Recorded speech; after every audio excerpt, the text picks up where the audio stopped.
Homeland 3 BHK premium gated community apartments at Balanagar near Kukatpalli Y Junction. Visit the site today and book your dream home. Delimitation ఇప్పుడు India మొత్తాన్ని ఊపేస్తున్న వ్యవహారం. దీనిపై ఒక్కో పార్టీకి ఒక్కో రకమైన స్టాండ్.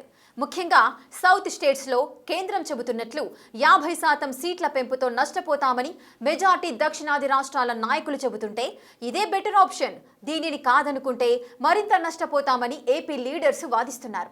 డీలిమిటేషన్ విషయంలో మిగతా రాష్ట్రాలది పార్టీలది ఒక దారైతే ఏపీలోని పార్టీలు మాత్రం ఎన్డీఏ చూపిన దారే సరైందని లేబుల్ వేస్తున్నాయి. చంద్రబాబు జగన్ వాదనతో ఏకీభవించేదెవరు?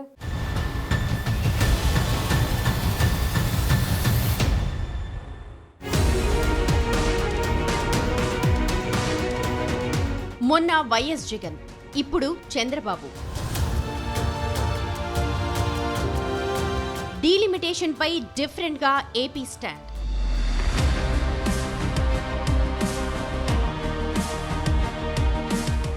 ఎస్, డీలిమిటేషన్ విషయంలో సౌత్ స్టేట్ స్టాండ్ ఒకలా ఉంటే ఏపీ నుంచి మాత్రం సౌండ్ వేరేలా వినిపిస్తోంది. డీలిమిటేషన్ ప్రక్రియ దేశ ముఖ చిత్రాన్ని, దక్షిణాది రాష్ట్రాల ప్రాబల్యాన్ని ఎలా మారుస్తుందనే అంశంపై పెద్ద ఎత్తున చర్చ జరుగుతోంది. ఈ విషయంలో మిగతా దక్షిణాది రాష్ట్రాల గొంతు ఒకలా ఉంటే ఆంధ్రప్రదేశ్ రాజకీయ నేతల వాదన భిన్నంగా కనిపిస్తోంది. 50% సీట్లు పెంపుతోనైనా జనాభా ప్రాతిపదికనైనా నష్టపోయేది దక్షిణాది రాష్ట్రాలేనన్న వాదనలు గట్టిగా వినిపిస్తోన్న వేళ ఏపీ నుంచి భిన్నమైన వాయిస్ వినిపిస్తుంది. ఈ విషయంలో మొన్న జగన్, ఇప్పుడు సీఎం చంద్రబాబు చేసిన వ్యాఖ్యలపై కొత్త డిబేట్ మొదలైంది. చంద్రబాబు జగన్ చెబుతున్నట్లు 50% సీట్ల పెంపుతోనే సౌత్ స్టేట్స్ కి లాభమా? 2027 సెన్సెస్ ప్రకారమైతే మరింత నష్టపోతామా? అసలు నియోజకవర్గాల పునర్విభజనపై చంద్రబాబు జగన్ వినిపిస్తోన్న వాదనలు వింటే విషయమేంటో అర్థమవుతుంది.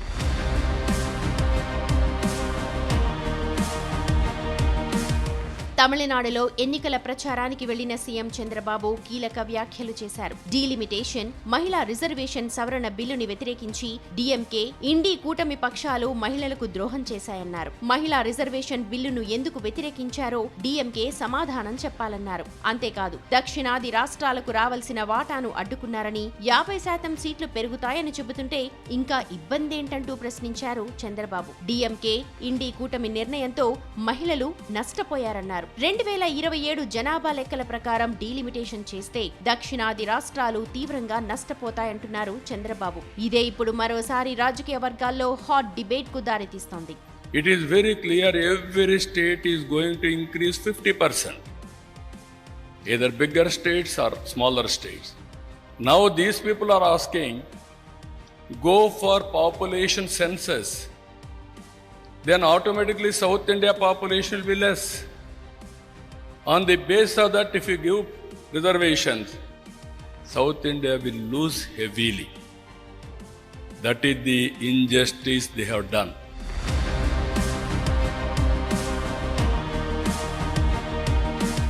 వైసీపీ అధినేత వైఎస్ జగన్ కూడా డీలిమిటేషన్ పై ఇలాంటి వ్యాఖ్యలే చేశారు. లోక్సభలో మహిళా రిజర్వేషన్, డీలిమిటేషన్ బిల్లులను వ్యతిరేకించిన ప్రతిపక్ష పార్టీలు ఏం సాధించాయో ప్రశ్నించుకోవాలన్నారు. పార్లమెంట్లో బిల్లు వీగిపోవడం వల్ల దక్షిణాది రాష్ట్రాల్లో ఎంపీ సీట్లు తగ్గే ప్రమాదం ఉంది అని చెప్పారు. బిల్లు వీగిపోవడం కరెక్ట్ కాదని సోషల్ మీడియాలో జగన్ చేసిన పోస్ట్ రాజకీయ వర్గాల్లో ఆసక్తి రేపింది. కేంద్రం ప్రతిపాదించిన 50% సీట్ల పెంపు విధానంలో దక్షిణాది రాష్ట్రాలకు ఎంపీ సీట్లు పెరిగేవని, మహిళా రిజర్వేషన్లు కూడా వచ్చే ఎన్నికల నాటి నుంచే అమల్లోకొచ్చేవన్నారు. ఇప్పుడు బిల్లు వీగిపోవడం వల్ల దక్షిణాది రాష్ట్రాల్లో ఎంపీ సీట్లు తగ్గిపోయే ప్రమాదం ఏర్పడిందన్న ఆందోళన వ్యక్తం చేశారు. 2011 జనాభా లెక్కలని పరిగణలోకి తీసుకుంటే సౌత్ స్టేట్స్ లో ఎంపీ సీట్లు తగ్గుతాయని తెలిపారు. 50% సీట్ల పెంపు విధానంలో ఏపీలో ప్రస్తుతం ఉన్న 25 ఎంపీ స్థానాలు 38కి పెరుగుతాయని, అదే 2011 జనాభా లెక్కల ప్రకారం పరిగణలోకి తీసుకుంటే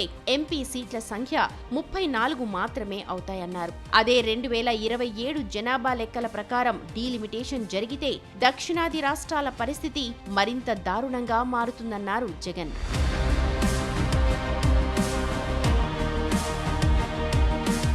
ప్రస్తుతం లోక్సభలో 543 ఎంపీ స్థానాలున్నాయి. వీటిలో దక్షిణాది రాష్ట్రాలకు 129 సీట్లు ఉన్నాయి. అంటే మొత్తం సీట్లలో 23.76% ప్రాతినిధ్యం ఉంది. అదే 50% విధానంలో సీట్లు పెంచితే 815 స్థానాల్లో దక్షిణాది రాష్ట్రాల్లో లోక్సభ స్థానాలు 195కి పెరుగుతాయి.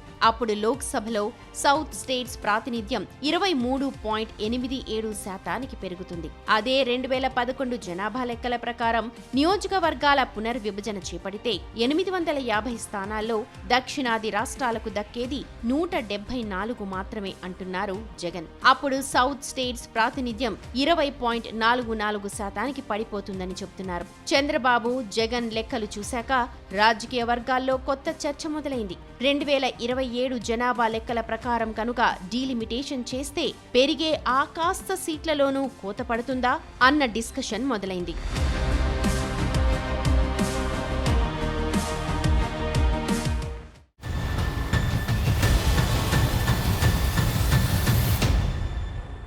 డీలిమిటేషన్ సీట్ల పెంపుపై చంద్రబాబు జగన్ వాదనలు విన్నాక రాజకీయ వర్గాల్లో కొత్త చర్చ మొదలైంది.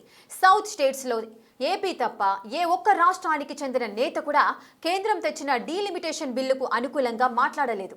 పార్లమెంటులో బిల్లు వీగిపోవడాన్ని సెలబ్రేట్ చేసుకుంటున్నారు. కానీ చంద్రబాబు జగన్ మాత్రమే భవిష్యత్తులో దక్షిణాది రాష్ట్రాలు మరింత నష్టపోక తప్పదంటున్నారు. మరి వీళ్ళిద్దరి వాదనతో ఏకీభవించేదెవరు? డీలిమిటేషన్ విషయంలో ఏపీ వాదన కన్విన్సింగ్ గానే ఉంటుందా?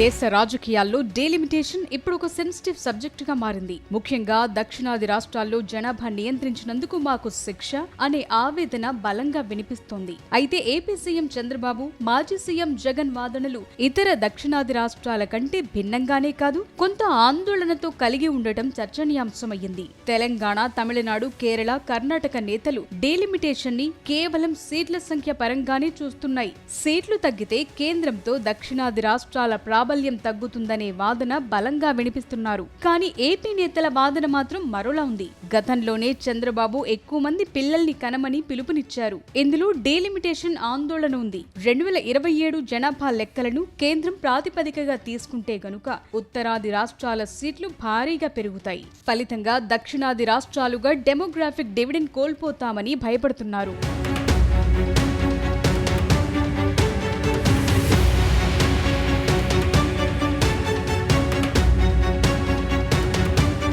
రాజ్యాంగం ప్రకారం జనాభా ప్రాతిపదికన పార్లమెంట్ స్థానాల విభజన జరగాలి. కొన్ని దశాబ్దాలుగా దక్షిణాదిలోని తమిళనాడు, కేరళ, కర్ణాటక, తెలంగాణ, ఆంధ్రప్రదేశ్ జనాభా నియంత్రణలు అద్భుతమైన ప్రగతి సాధించాయి. మరోవైపు ఇదే సమయంలో ఉత్తరాది రాష్ట్రాల్లో జనాభా విపరీతంగా పెరిగింది. జనాభా లెక్కల ప్రకారం సీట్లు కేటాయిస్తే జనాభా నియంత్రించిన దక్షిణాది రాష్ట్రాలే నష్టపోతాయి. జనాభా పెంచుకుంటూ పోయిన ఉత్తరాది రాష్ట్రాలకు రాజకీయంగా అదనపు సీట్లు లభిస్తాయి. అందువల్ల కేంద్రం ప్రతిపాదించిన డీలిమిటేషన్ వల్ల సౌత్ స్టేట్స్ నష్టపోతాయని దక్షిణాది రాష్ట్రాల నేతలు వాదిస్తున్నారు. కానీ ఏపీలో పరిస్థితి వేరేలా ఉంది. ఇక్కడ కూటమి పార్టీలతో పాటు ప్రతిపక్ష వైసీపీ కూడా ఒకే లైన్ లో ఉన్నట్టు కనిపిస్తోంది.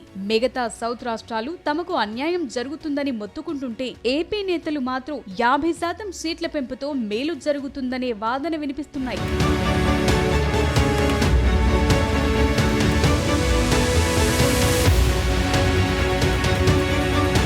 ఉమ్మడి ఆంధ్రప్రదేశ్ విభజన సమయంలో ఏపీకి సీట్ల పెంపుపై హామీ ఇచ్చారు. ప్రస్తుతమున్న 175 అసెంబ్లీ స్థానాలను 225కు పెంచాలనే నిబంధన ఉంది. సీట్లు పెరిగితే ఎక్కువ మంది నాయకులకు రాజకీయంగా అవకాశాలు పెరుగుతాయి. మిగతా రాష్ట్రాలతో పోలిస్తే ఏపీకి ఉన్న అతిపెద్ద సమస్య నిధుల కొరత, అభివృద్ధి. కేంద్రంతో ఘర్షణ పడటం కంటే కేంద్రం చెప్పిన డీలిమిటేషన్ ఫార్ములాకు సహకరించి బదులుగా రాష్ట్రానికి రావాల్సిన ప్యాకేజ్లు, నిధులను రాబట్టుకునే వ్యూహంలో భాగంగానే సీఎం చంద్రబాబు ఇలా చెప్తున్నారని అంటున్నారు. చంద్రబాబు జగన్ వాదన వెనుక తక్షణ రాజకీయ ప్రయోజనముందని, దీర్ఘకాలికంగా చూస్తే కొన్ని వర్గాల్లో భిన్నాభిప్రాయాలున్నాయి. లోక్సభలో దక్షిణాది బలం తగ్గితే భవిష్యత్తులో కేంద్రం నుంచి వచ్చే నిధుల కేటాయింపులు దక్షిణాది రాష్ట్రాలకు అన్యాయం జరుగుతుందని హెచ్చరిస్తున్నారు. ఉత్తరాది ఆధిపత్యం పెరిగితే దక్షిణాది సంస్కృతి, అవసరాలు మట్టిలో కలుస్తాయని తమిళనాడు లాంటి రాష్ట్రాల వాదనను సమర్థిస్తున్నారు.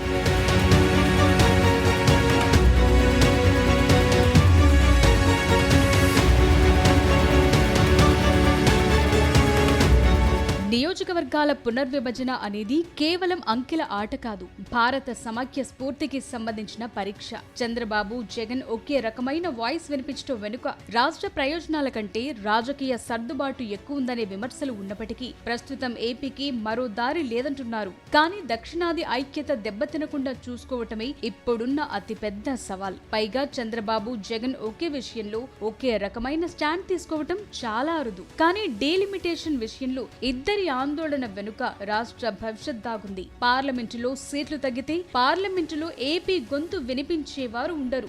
ఏపీ వాదన కేవలం రాజకీయ చదరంగం కాదు, ఇది మనుగడకు సంబంధించిన పోరాటం. సౌత్ స్టేట్స్ అన్నీ ఒకే తాటిపైకొచ్చి లోక్సభలో దక్షిణాది ప్రాబల్యం, ప్రభావం తగ్గకుండా సీట్ల కేటాయింపు జరగాలని డిమాండ్ చేస్తేనే ఏపీ నేతల వాదనకు బలం చేకూరుతుంది. అప్పటిదాకా డీలిమిటేషన్ వ్యవహారం రాజకీయ వర్గాల్లో వేడి రగిలిస్తూనే ఉంటుంది.